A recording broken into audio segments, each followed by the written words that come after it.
So what they've done is Microsoft was set up so that there would be one global operating system that the U.S. government had a backdoor into for all computers everywhere in the world. Right. Then they set up Google as a search engine, and let's just look at the background of the two guys who supposedly set it up. Larry Page and Sergey Brin. That's right. Now, Sergey Brin he was born in Russia, so he's from an immigrant family. But listen to this. His father was a mathematician who worked at the University of Maryland, and his mother worked for NASA. I didn't know that one. It's like a blue-blood line. NASA. And that is exactly where Sergey Brin and Larry Page park their private jets. Of course. Is at the NASA facility. Mm-hmm. They don't have to go through TSA. Gosh, what a surprise. Right. Larry Page is an American. His parents were both computer science professors at Michigan State University, and his father was one of the top experts in the United States on artificial intelligence. Now, Sergey Brin married a Polish-American woman called Anne Wojcicki. So as soon as Anne Wojcicki married Sergey Brin, she was given millions of dollars in venture capital the day of the wedding. I think she got $20 million just to start. Right. That's right. All right, hold on. Loren Murray is our guest tonight, a longtime friend of good people everywhere on the planet. Her work on depleted uranium, of course, really knows no bounds and needs not much of an introduction. She's talked about it too many times to count around the world and on this program as well. We're talking about Google and DNA and control. Next time you hit the Google search function, just keep in mind that your finger is doing a lot more than simply looking up information. You're helping to propel a monster on the planet. It is a beast. It's unbelievable what's going on. Go ahead, It's unbelievable, and what I want to emphasize is that Google, Microsoft, Facebook, and the social networking websites, all of them. eBay, Skype, Google Mail, Yahoo Mail, PayPal, these are all the same entity. They're all integrated. They get bought and sold and traded around. These are all U.S. Navy and military operations. Now, I know a physicist who told me that they were tracking people in the lab by the electromagnetic frequency emitted by individuals' DNA. In other words, every living thing is an antenna that transmits and receives. We're an electrical system, and the DNA in every living thing has a unique frequency and signal. That is what they're using, what they're focusing on, and what they're weaponizing to completely control us. The DNA Human Genome Project was carried out at the Lawrence Berkeley National Lab, where I was a staff scientist for 5 years. But the Lawrence Livermore Lab, Los Alamos National Lab, these are all nuclear weapons labs, were also involved. That means the military, because the nuclear weapons labs exist for the Pentagon, and the Pentagon exists for the oil companies. So the Human Genome Project was set up and well-funded to experiment and to research and to describe the human genome. Now, how would they use that? Well, what we know about Google is that they are doing DNA surveys from space. This would be NASA and the Navy. NASA is run by the Navy.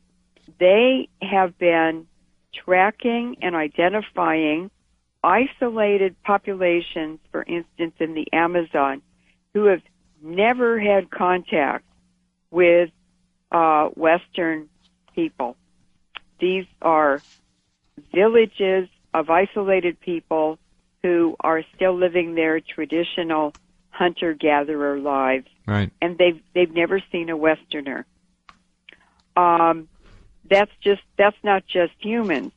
They are also doing a global species survey, and I've been tracking this for 2 years and noticed that many new species are being discovered, and it seems to be on a grid system. So they're doing a survey from space, and they went down the west coast of South America and then came up the east coast, and now they're in Southeast Asia. And if you watch in the news, about once a week they come up with a new article and photos on new species they've discovered. This is part of the United Nations Agenda 21 program, which is to identify all species and to do a complete global inventory of humans and animals. And what David Rockefeller has said about Agenda 21 is that in the end, we're going to have a chip on every person, and they will only be allowed to take out of the system what they put into it.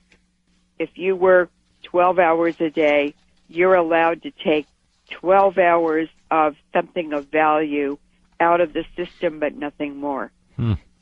What is going on? The J. Greg Venter Institute, which you sent me the article, right, has their mission as, quote, to forge new life forms, unquote. And they are also involved in manipulated computer code on DNA. What does this mean? Well, Dr. Helen Wallace from GeneWatch in 2002 said, we are in great danger, and she described this as a massive DNA database by the back door. Now, what this does sociologically, it begins to set up a caste system here, which we already have, but this is a different way of doing it. I don't know where it's all going to go, but it's clearly hurtling forward at a pace that is pretty damn scary if you understand the potential of control here. And what they're doing is using computing, medicine, technology, and the police state to converge into basically what is creating a totalitarian scientific oligarchy. And their purpose is to get this information and use it in discriminatory programs where the rich benefit and the poor are impacted negatively by these programs. And the second part of that agenda is the depopulation initiatives. Now, a really good example about this biopiracy. Now, I did an interview with Dr. Wynne Parker. So on the air, I was talking about depleted uranium and the tremendous affinity it has for the DNA and mitochondria, because uranium and phosphate structures, they have a love affair all through the universe. And that means that when people are exposed to uranium particles from these wars in Iraq and Afghanistan and Yugoslavia, and by the way, it's over here in 2 weeks in the U.S., and we're inhaling it. Sure, all the time. It sticks to our DNA and our mitochondria that provide all the energy for the body. Somebody made the decision to go ahead and use it against the people in Yugoslavia and then Iraq, knowing full well what would happen. And that's a party I would like to see brought to justice, whoever that was. So as I was sitting there describing all of this to Dr. Parker, and I was talking about HAARP, this is all integrated into the HAARP system, I knew that Dr. Parker, Wynne Parker, was not his real name. I knew he was a CIA scientist. I knew he'd worked for the U.S. government, for the Department of Defense, for the World Health Organization, and the UN at different times. And I knew that he was a microbiologist who knew the whole field because he had to advise the government.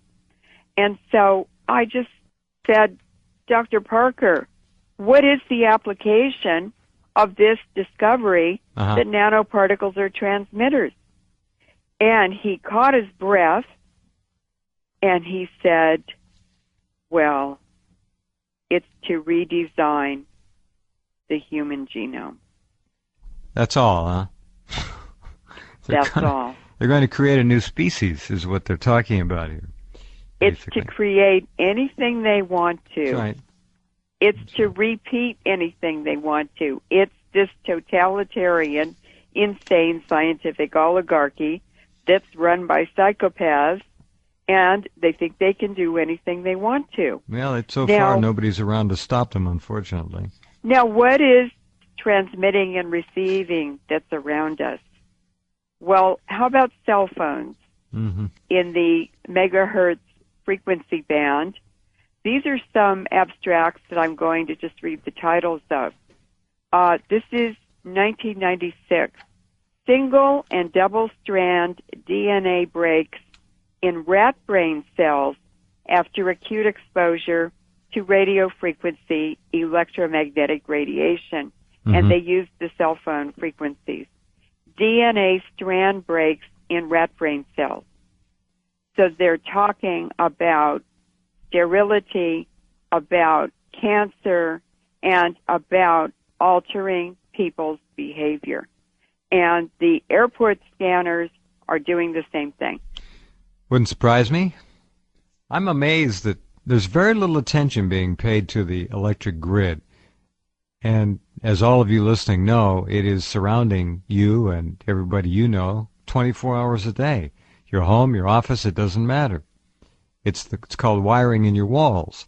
And that 60 hertz electric service that you rely on to power your goodies can also be used to carry any kind of telecommunication business you can imagine, and I would submit mind and behavior altering and control platforms as well. It's all doable. It's very simple to do because we are electrical systems and we transmit and receive just like any other antenna. We're electrical first and chemical second. We are electric beings. That's right. And a lot of this was described in the 1930s in the lectures that Bertrand Russell gave at Oxford University. And I would like to read a paragraph, if that's okay. Yeah, we have 3 minutes, so you have to hurry. Okay. A totalitarian government with a scientific bent might do things that to us would seem horrifying. The Nazis were more scientific than the present rulers of Russia and were more inclined to the atrocities that I have in mind. If they had survived, they would probably have soon taken to scientific breeding. Any nation which adopts this practice will, within a generation, secure great military advantages. The system, one may surmise, will be something like this, except possibly in the governing aristocracy.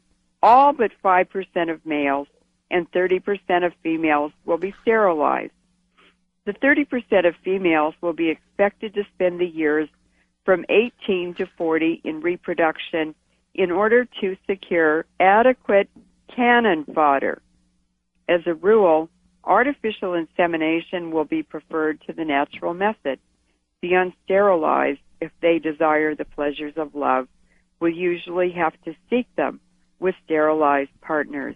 In other words, Jeff, Bertrand Russell's message is that wild reproduction is no longer an option. Yeah. So basically, they have unlimited budgets. They have an unlimited scientific body in universities to do all this research. And today, over 50% of scientific research money in universities comes from the Pentagon.